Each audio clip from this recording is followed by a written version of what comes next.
Senhoras e senhores, boa noite, tudo bem?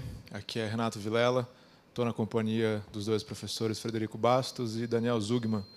Nós somos sócios de um escritório de advocacia, o BVZ Advogados, e somos professores de Direito Societário, no meu caso, e Direito Tributário dos dois, do IBMEC. A nossa razão hoje aqui dessa live é para a gente conversar sobre um assunto que é planejamento patrimonial e sucessório. Não por coincidência, esse é o tema do nosso curso, lá na pós-graduação do IBMEC, tanto no LLM quanto na pós em Direito Corporativo.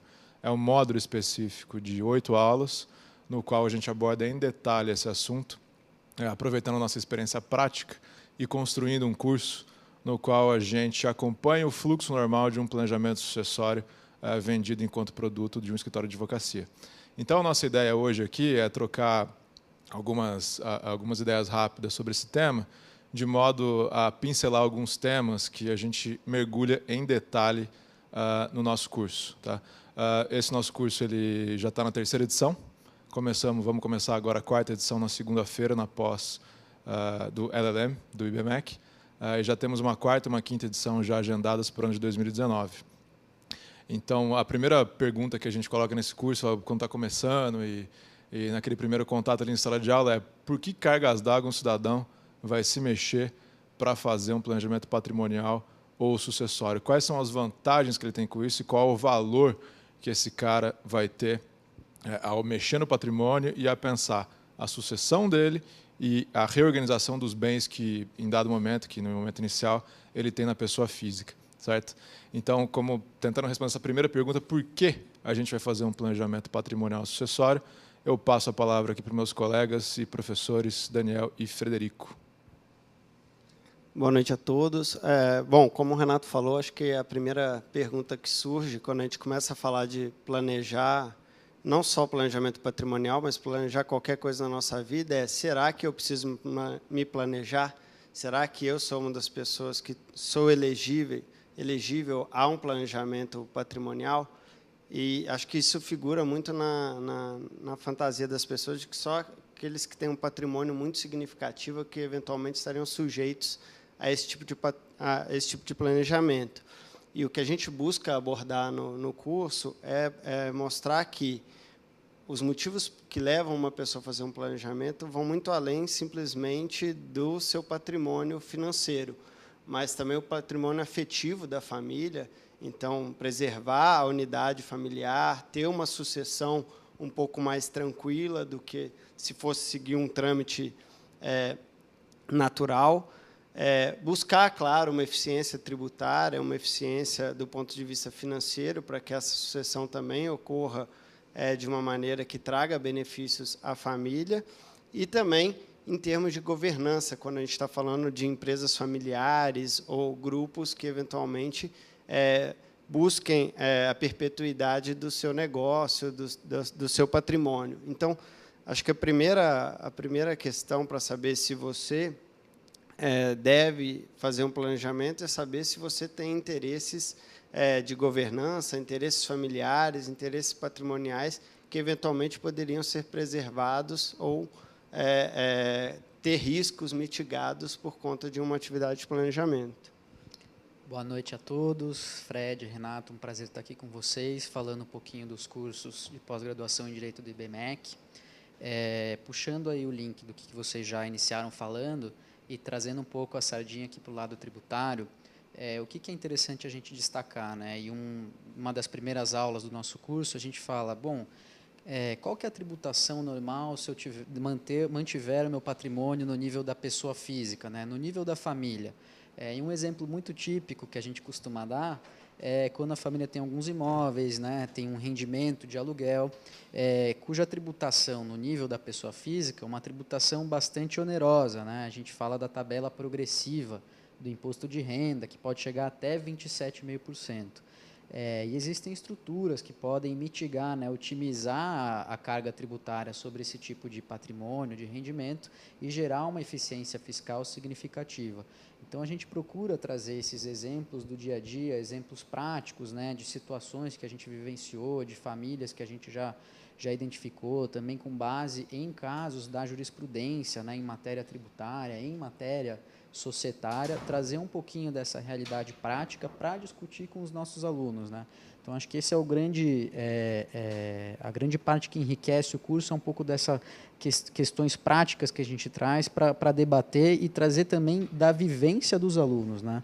Porque todo mundo já viveu um pouquinho essa situação de ter um familiar, um amigo que te faz uma pergunta, eu vou me casar, né? Também essa é uma outra questão que geralmente é comum. Qual que é o regime de bens, qual que é o regime do casamento que a pessoa vai adotar? O interessante desse curso, da experiência que os alunos podem trazer disso para a sala de aula, é que todo mundo já passou por uma situação semelhante. Então, imagina, quando você fala, poxa, então, qual que é me fala aí qual que é uma grande vantagem de eu realizar um planejamento patrimonial sucessório. Imagine você que, se você já não passou por isso, pelo menos algum amigo já deve ter passado por uma situação parecida, que é aquela na qual ele está envolvido num litígio de um inventário. Então, todo mundo tem uma história, todo mundo já passou anos litigando por conta de um conjunto de bens, ou eventualmente até por causa de um bem valioso no âmbito de um inventário. Ao passo que você adianta essa sucessão e você já trabalha com esses bens e você transmite esses bens para os herdeiros, ainda que reservando o usufruto vitalício, né, do autor da herança, do pai, da mãe, seja lá quem for o autor da herança, você consegue cortar essa etapa final que, em regra, é muito demandante e triste, né, da briga da família que vai acontecer lá na frente do momento da sucessão. Então, essa é uma vantagem assim, precípua desse negócio. Você consegue afastar esse conflito lá na frente. E depois, outras grandes questões que aparecem aí, que são as questões de regime de bens. Né? Será que eu vou casar? Será que eu vou viver em união estável? Será que é melhor namorar com um contrato? Será que é melhor, eventualmente, noivar com a pessoa, mas não casar? E veja que são situações que, perante a lei, não existe uma clareza assim, 100%, porque é sempre uma pergunta que aparece para a gente na vida prática, quando o cidadão empresário aparece para a gente e fala, bom, eu sou casado no regime de separação de bens. Então, se eu sou casado no regime de separação de bens, significa que cada um com seus bens. Eu não misturo com os bens da minha esposa e vice-versa. Você diz para ele, olha, mais ou menos, não é bem isso. Porque já há alguns anos uma interpretação do STJ na qual cônjuges casados no regime de separação de bens, eu tenho dois regimes ao mesmo tempo, em vida, separado. Agora, no falecimento, o cônjuge sobrevivente vai concorrer com os herdeiros na herança. Aí você fala, poxa, mas eu casei lá pela segunda, terceira vez com regime de separação. Então quer dizer que essa minha segunda ou terceira esposa ou esposo, ele vai participar da minha herança concorrendo com os meus filhos? A resposta é sim, vai concorrer. Não, mas eu não quero, casei justamente com o regime de separação por isso. Pois é, deixa eu te contar uma coisa. Você precisa rever a sua estrutura, porque ele vai participar da sua herança quando do seu falecimento. Então, são questões que assim, a gente vive no dia a dia, seja no nosso, ou sejam de colegas ou de clientes, as quais a riqueza dessa vivência, a riqueza dessa experiência que os alunos trazem para a sala de aula, conseguem pintar um cenário que a gente vai desdobrando ele pelos meandros da vida prática, da lei e, sobretudo, da jurisprudência, que, em matéria de família, é especialmente truncado. Eu acho que, fazendo até um complemento do que você falou, acho que um ponto forte do curso é justamente porque ele apresenta para o aluno essas várias visões do direito, né? Então, ele tem a oportunidade de ver como é que é o planejamento patrimonial sob a ótica do direito tributário, como é que são os arranjos societários e de governança possíveis para ter um planejamento familiar, e também a questão do direito de família e sucessões, que é algo que a gente também, embora seja polêmico e tenha uma série de controvérsias, a gente não pode descartar quando está pensando numa estrutura que, eventualmente, tem que abarcar toda a questão familiar. Que eu acho que você tocou num ponto crucial, Fred, que também uma coisa muito bacana é que esse curso ele conta sempre com ao menos 2 professores durante uma mesma aula, né? Então, a gente sempre tem uma visão conjugada do direito de família com o direito societário ou do direito societário com o direito tributário, né? Então, se vai ocorrer uma movimentação patrimonial para possibilitar uma sucessão mais tranquila, sempre tem um professor da área de direito tributário acompanhando aquela discussão para dar a ótica da incidência tributária, né? Então, puxa, eu vou sugerir isso para uma família, para um cliente, num exercício prático, né? Qual que vai ser o impacto fiscal daquilo, né? E como organizar societariamente todas essas questões, né? Daí eu acho que vem uma outra perna muito interessante de análise que a gente busca trazer em sala de aula, que é como o direito societário pode ser utilizado, né? Que veículos, que tipos de contratos, né? Que tipo de instrumentos as famílias, as empresas podem estar utilizando para permitir essa sucessão de maneira tranquila, a perpetuar o patrimônio, evitando conflitos e garantindo, né, o patrimônio afetivo e material da família. Porque, veja, se a gente começa a tocar nesses assuntos de direito de empresa, você fala, o que tem a ver, né, o direito societário, o que tem a ver o direito de empresa com o planejamento patrimonial e sucessório? Então, basta você lidar com um exemplo também muito corriqueiro, que é algo que todo mundo aqui que está ouvindo a gente, ou que eventualmente vai assistir esse curso, vai lidar com esse tipo de prática, olha, na sucessão da minha família, meu pai ou meu avô, sei lá, por exemplo, ele tinha 10 bens imóveis. Então, ele tinha 10 casas, 19 casas, uma fazenda, etc. E aí a gente brigou no inventário, não chegamos numa partilha bacana e decidiu-se que, para ficar todo mundo por igual, todos seriam condôminos. Então, desses 10 imóveis, eu tenho 3 herdeiros, por exemplo, que são donos de 1/3 cada um de cada um dos imóveis. E aí, quando a gente está lidando com uma situação de condomínio, talvez a gente tenha o pior dos mundos, lidando com matéria de direito de família e lidando com matéria de patrimônio, porque se a decisão do condomínio não for unânime, a gente não consegue fazer nada. Então, de repente, você tem lá um herdeiro que ele quer alugar um imóvel, o outro herdeiro não quer alugar o imóvel. Poxa, mas eu quero esse daqui, está muito bom para vender agora. Mas aí vai um lá e fala, bom, eu não gosto mais do fulano de tal, que é meu irmão, então eu vou decidir que eu não vou concordar com nada que ele trouxer. Então, ele leva uma ótima proposta de venda, com valor excelente de mercado, mas para fazer o fusquinha da família, para fazer aquela briga, para alimentar aquele conflito, aí o cidadão vai lá e fala, bom, eu vou impedir que aconteça tudo isso. E onde é que entra o direito societário? O que a empresa tem a ver com isso?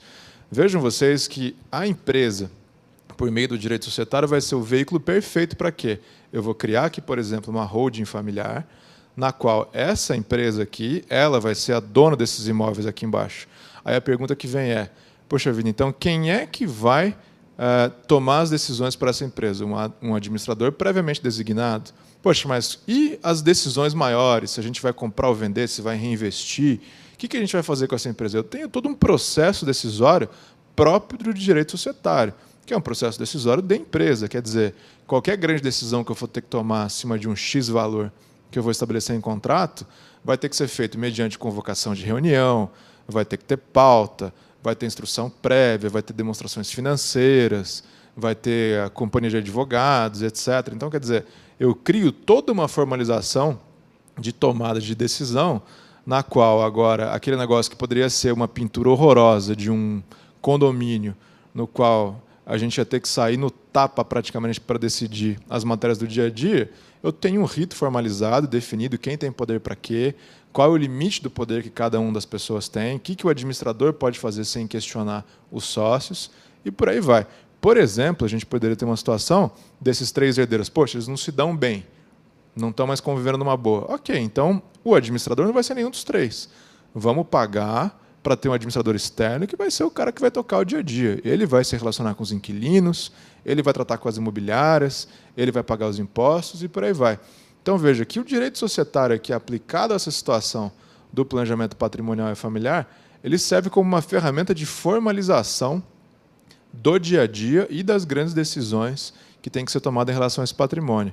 E aí tem uma parte importantíssima que decorre, o seguinte, se a gente está lidando com famílias com patrimônio imobiliário, essa holding imobiliária vai trazer uma grande vantagem fiscal, uma economia tributária bem bacana, da qual os dois aqui são especialistas, eu nem me arrisco a falar sobre esse assunto com 2 mestres aqui junto comigo. Acho que um ponto que é super importante para conjugar um pouco o que a gente falou até agora de tributário, família e societário é, bom, e se a pessoa realmente vira e fala, olha, eu quero fazer um planejamento, e aí, por onde eu começo? Né? Qual que é a primeira etapa que eu devo realizar? E acho que isso é uma coisa interessante que o curso traz, essa experiência para o aluno, que é, bom, uma vez querendo realizar desenvolver um trabalho de planejamento, quais são as primeiras etapas que eu devo seguir, justamente para entender qual é esse mapeamento patrimonial da família, entender quais são as relações afetivas que envolvem aquele núcleo familiar, entender quais são os interesses efetivamente que querem ser preservados, ou seja, bom, o planejamento tem como mote principal a eficiência tributária, a redução de riscos, de que o patrimônio da família venha responder por dívidas fiscais, trabalhistas ou de outros credores, simplesmente para ter uma sucessão mais tranquila. Enfim, entender tudo isso para fazer um diagnóstico preciso de qual é o cenário inicial daquela família. Para daí, sim, começar a pensar uma estrutura que possa trazer eficiência tributária, uma relação mais tranquila do ponto de vista de direito, família e sucessões, e quais são as possíveis estruturas societárias disponíveis para atender os interesses daquela família. Então, acho que uma das coisas que o curso traz, que tem um caráter único, na minha visão, é mostrar o antes, o durante e o depois do planejamento. Então, como a família, como o profissional que vai assessorar ela, deve entrevistar a família, fazer esse diagnóstico patrimonial, como ele vai proceder à sistematização do planejamento para alcançar os efeitos que o cliente deseja e, finalmente, uma vez que o planejamento foi concluído, como ele pode continuar assessorando a família nas eventuais demandas que ela tenha futuramente em relação ao trabalho que foi realizado. E complementando, Fred, o que você trouxe agora, o que eu acho que é um grande mérito do curso, a própria avaliação desse curso, ao final, ele não é uma prova, né? A gente faz uma dinâmica de roleplay, né? de simulação, em que os alunos eles são confrontados com uma situação concreta, né? Um exercício, e tem de discutir quais são as implicações de direito de família, as sugestões que eles dão de direito societário, a eficiência tributária, que é a estrutura que eles propõem, pode gerar para aquela família, daquele caso hipotético. Então, o curso, mais do que discussões teóricas, dogmáticas, né, sobre esses diversos ramos do direito envolvidos no planejamento patrimonial, o curso procura desenvolver habilidades nos alunos, né? Então, o tempo todo são propostos exercícios práticos, casos inspirados em situações reais, em situações que estão nos jornais todos os dias, e acho que isso é um grande mérito. Voltando um pouquinho atrás na tua deixa, Renato, sobre a tributação, então, a gente no início falou, bom, um rendimento de aluguel na pessoa física, ele está sujeito a uma tributação de quase 30%. Enquanto se eu tiver um rendimento de aluguel numa holding imobiliária, eu posso reduzir significativamente isso até para a faixa dos 15%. Né? Então, assim, é uma questão que realmente pode gerar uma economia tributária significativa. Por isso que é tão interessante discutir esses assuntos de forma conjugada e contando com profissionais que trazem esses olhares que se combinam em sala de aula. E é necessário para você lidar com esse tipo de matéria e também para efeitos simplesmente do curso, que esse aluno, esse advogado, esse profissional, ele tenha um gosto por uma visão holística ali do direito, né? Porque você precisa ter, no mínimo, 3 elementos bem afinados para fazer um bom trabalho. Então, o direito societário, depois o direito tributário e o direito de família. Como é que essas 3 áreas vão se conversar? Basicamente, então, esse cidadão que vai procurar fazer esse planejamento patrimonial sucessório, ele tem ali um conjunto de bens significativo, e fazendo esse diagnóstico que o Fred comentava agora há pouco, a gente vai ter que montar alguns mapas de movimentação desse patrimônio. Quer dizer, será que alguma coisa fica na física? Será que a gente transmite para os filhos via doação? Vamos criar uma holding imobiliária aqui? Ele tem participações de outras empresas, vamos precisar criar uma outra holding para abrigar essas participações que ele tem em outras empresas? Quer dizer, esse primeiro diagnóstico patrimonial ele vem seguido de um diagnóstico das possibilidades societárias. Para onde é que vai esse patrimônio? Ok, esse é o primeiro ponto. Agora, a gente tem que lembrar que para cada movimentação patrimonial que a gente realiza, sempre existe um efeito fiscal correspondente. Então, se eu vou doar esse imóvel para o meu filho, eu preciso pensar no TCMD. Se eu for pegar esse imóvel e integralizar numa estrutura societária, numa holding imobiliária, a qual a gente vai criar para essa família, a gente tem que pensar no ITBI. Então, quer dizer, para cada movimentação de patrimônio que a gente bolar dentro da estrutura societária, tem um tributo correspondente. Então, o societário e o tributário vão ter que andar sempre de mãos dadas. E, em regra, acaba sendo que o direito tributário vai acabar puxando qual vai ser a decisão a ser tomada, porque ele é o principal custo, a depender do tributo e a depender do prazo que eu tenho para recolher esse tributo. Então, o direito societário vai puxar a reboque a decisão patrimonial / societária. Agora, não pode tirar de mente que o direito de família, porque, eventualmente, eu estou ali, ao exemplo da situação que eu estava dando antes, né, que o cara está no segundo, terceiro casamento, vamos imaginar já o terceiro casamento. E lá pelo terceiro casamento ele percebe que fala, bom, eu vou fazer um planejamento patrimonial sucessório em benefício dos meus filhos. Aí você pergunta para ele, bom, mas qual regime de bens o senhor está casado? Bom, casei com regime de separação de bens. Então, volto a contar que, por interpretação do STJ, ele tem que considerar que essa atual esposa dele, ainda que casada no regime de separação, ela é uma herdeira dele quando do falecimento. Ou uma situação ainda mais, eu diria, quente por conta da decisão mais recente do STF, que é relativa à união estável.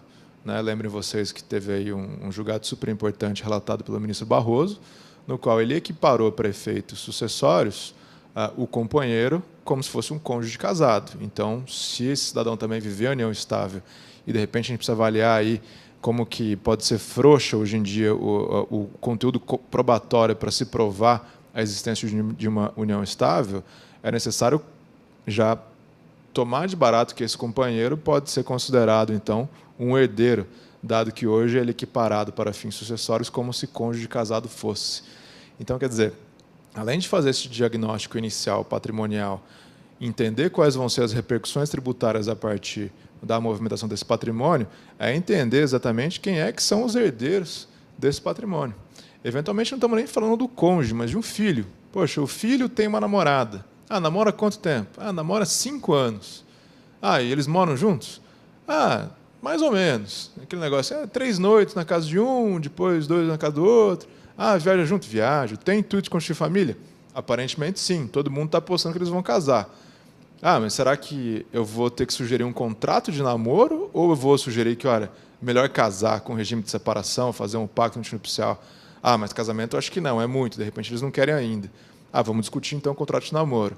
Veja que, assim, por esse sobrevoo que a gente faz aqui rapidamente, então esse cara tem que estar disposto a enfrentar no detalhe do direito societário, lá desde o processo decisório dentro da empresa, o que vai acontecer, a constituição dela, os custos, o funcionamento do dia a dia, e entender a reboque também, e necessariamente sempre, né, para falar a verdade, quais são os efeitos fiscais decorrentes dessa estrutura societária, e ainda assim pegar todo mundo que está envolvido e falar, bom, deixa eu ver aqui quem é que são os herdeiros e quem são os potenciais herdeiros e quais instrumentos a gente pode utilizar para colocar pessoas para dentro e pessoas, eventualmente, para fora dessa qualidade de herdeiro.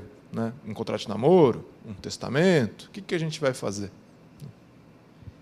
Acho que um ponto importante do que você colocou é que, do ponto de vista tributário, essa análise de movimentação patrimonial é super importante, porque a legislação autoriza que determinadas transferências patrimoniais possam ocorrer sem um efetivo custo fiscal, quando, por exemplo, a gente usa o custo de aquisição daquele determinado bem, mas outras transferências patrimoniais podem ter um custo muito significativo. Então, estar ciente de qual é esse custo para poder tomar a melhor decisão é super importante quando se está falando de um planejamento patrimonial, porque, em muitos casos, a holding imobiliária ela pode trazer uma economia no médio e longo prazo, mas, no curto prazo, ela, eventualmente, tem um custo de integralização desses imóveis com o ITBI. Lógico, dependendo do patrimônio da família e dependendo da longevidade desse patrimônio, vai fazer sentido no médio e no longo prazo os benefícios tributários que isso vai gerar. Mas é super importante que a família esteja ciente do custo tributário de cada uma dessas etapas. E acho que isso é uma das coisas interessantes do curso, porque o aluno, de fato, consegue enxergar quais são os momentos antes, durante e depois do planejamento em que, efetivamente, o cliente ou a família vai ter um custo significativo tributário. E qual que é a economia também que esse planejamento vai gerar em benefício da família. Um ponto interessante de destacar também é que durante o curso o aluno vai ter oportunidade de aprender como que se faz o cálculo desse TCMD, né? Quais são as teses hoje discutidas no judiciário que permitiriam, por exemplo, reduzir essa carga do ITCMD? Quais são as teses que permitiriam reduzir a incidência, por exemplo, afastar a incidência do imposto sobre transmissão de imóveis, o ITBI? Né? Quais são as decisões daqui do TJ São Paulo, do STJ, o que o STF já, como ele se posicionou a respeito dessa matéria? Então a gente procura dar esse viés bastante prático para não só discutir as teses, né, qual é o embasamento teórico, mas efetivamente como que eu calculo o imposto, né? Voltando para o direito de societário, qual que é o cuidado que, ao se elaborar um acordo de sócios, um acordo de cotistas, quais são os cuidados que devem ser adotados, né? Será que esse acordo de cotistas ele sempre vai ser efetivo? Será que uma sociedade limitada, um acordo de cotistas, vai ter os mesmos efeitos do que numa sociedade anônima? Na elaboração de um testamento, qual é o tipo de cuidado que tem que ser adotado, né? Como se faz um testamento, né? Que cláusulas são válidas? Quais cláusulas seriam nulas, né? O que eu insiro dentro de um contrato social de uma sociedade ou coloco dentro de um acordo de sócios, né? Então, todos esses aspectos práticos dessas matérias, né, do direito, questões controversas, dogmáticas, a gente procura trazer esse desenvolvimento dessas habilidades para o aluno, que eu acho que é bastante importante, o mérito desse curso também e que é legal de destacar. Acho que aí o encaminhar do curso segue numa tendência de complexidade. Então, o patrimônio daquela família ou do seu cliente, ele tende a se tornar mais complexo na medida em que ele cresce e também o núcleo familiar cresce junto.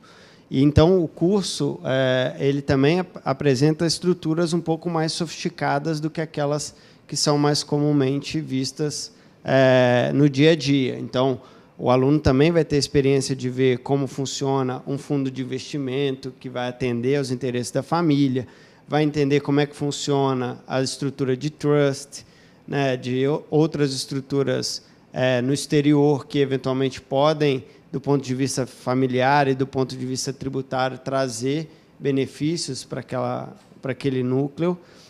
E acho, até para a gente ir encaminhando um pouco para o fim, que é um momento muito oportuno para a gente discutir planejamento patrimonial, uma vez que a gente tem na pauta do nosso Congresso uma reforma tributária. Nos últimos 2, 3 anos, a gente tem tido um aumento significativo das alíquotas do imposto sobre doações. Então, a maioria dos estados já sofreu algum tipo de aumento e a tendência é que uma eventual reforma tributária traga um aumento ainda maior dessas alíquotas. Os atuais presidenciáveis, todos eles flertam com a ideia de tributar dividendos, então também seria um impacto significativo para a maioria das estruturas de planejamento. Então, acho que o cenário hoje do Brasil convida a gente a conversar sobre esse assunto, né? Bom, é um tema da ordem do dia, né? Como o Fred já tinha adiantado, uma questão que sempre aparece para a gente bom, mas qual que é o tamanho mínimo que eu tenho que ter de patrimônio para começar a pensar numa estrutura dessas? Tem para todos os bolsos, então tem estruturas mais simples que podem ser criadas para famílias com patrimônios menores, estruturas ultra complexas que podem envolver posições no exterior, a depender do custo-benefício que essa família vai ter, apesar do eventual elevado custo que essa operação vai trazer para dentro da família.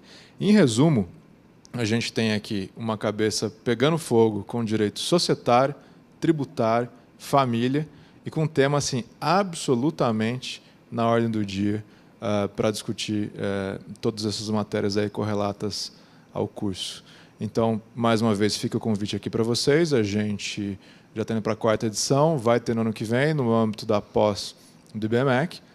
Para eventuais dúvidas e comentários que vocês tenham específicos dessa live, acho que é legal vocês mandarem um inbox, depois o pessoal do IBMEC vai transmitir para a gente, e a gente pode criar um canal de comunicação.